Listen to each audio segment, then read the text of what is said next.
اور دنیا اور آخرت کی کامیابیوں کو سمیٹنا چاہتے ہو،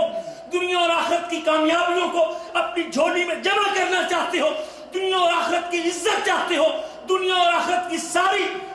خیر کو اپنے دامن میں جمع کرنا چاہتے ہو، اس کا ایک حل ہے کہ اپنی مرضیوں کو چھوڑ دو، اللہ اور اللہ کے رسول کی اطاعت کے نیچے آ جاؤ۔ اللہ وعدہ کرتے اپنی کتاب میں وَمَن يُطِعِ اللَّهَ وَرَسُولَهُ فَقَدْ فَازَ فَوْزًا عَظِيمًا، جو بھی اللہ کی اطاعت کرتا ہے، رسول اللہ کی اطاعت کرتا ہے، وہ سب سے بڑی کامیابی کو سمیٹ لیتا ہے۔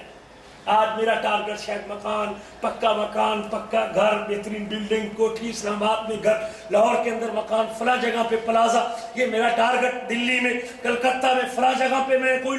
بلڈنگ کھڑی کر لوں، پراپرٹی جمع کر لوں، دولت جمع کر لوں، بچوں کے لیے کچھ کر لوں۔ شاید میری یہ کامیابی جس کے لیے حلال حرام کی تمیز ختم ہے، جس کے لیے نمازیں چھوٹ جاتی ہیں، جس کے لیے زبان پہ جھوٹ دھوکہ فراغ آتا ہے، جس کے لیے دین کو پسے پر ڈالتا ہوں، جس کے لیے سب کچھ اللہ اکبر دین کی سارے احکام کو قربان کرتا ہوں، لیکن یہ کامیابی ہے جس کو میں اور آپ کامیابی سمجھ کے بیٹھے ہوئے ہیں، یہ کامیابی نہیں ہے۔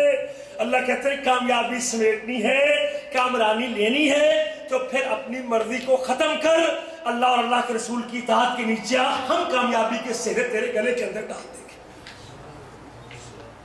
دین پہ قائم ہے، اسلام پہ کھڑا ہے، فرائض کا پابند ہے، واجبات کو پورا کرتا ہے، سنتوں کو زندہ کرتا ہے، ایک ایک لمحے کے مطابق دیکھتا ہے کہ میرے نبی نے کیا کہا ہے، زبان سے کچھ بولنے سے پہلے یہ سوچتا ہے کہیں اللہ کے نبی کی حکم عدولی نہ ہو جائے، اور کان میں کچھ سننے سے پہلے یہ سوچتا ہے کہیں اپنے حبیب کی بات کی مخالفت نہ ہو جائے، اور چلنے سے پہلے سوچتا ہے کہیں پیارے حبیب کی سنت کے خلاف قدم نہ چل پڑے، اور قدم اٹھانے سے پہلے بھی سوچتا ہے کہ پیارے حبیب کے طریقے کے مطابق ہاتھ حرکت نہ کر دے۔ جب زندگی اس طریقے سے گزرتی ہے، اللہ کہتے ہیں سب سے بڑا کامیاب شخص یہ ہے جو ہر حرکت سے پہلے یہ دیکھتا ہے کہ اللہ کے رسول کی مخالفت نہ ہو جائے۔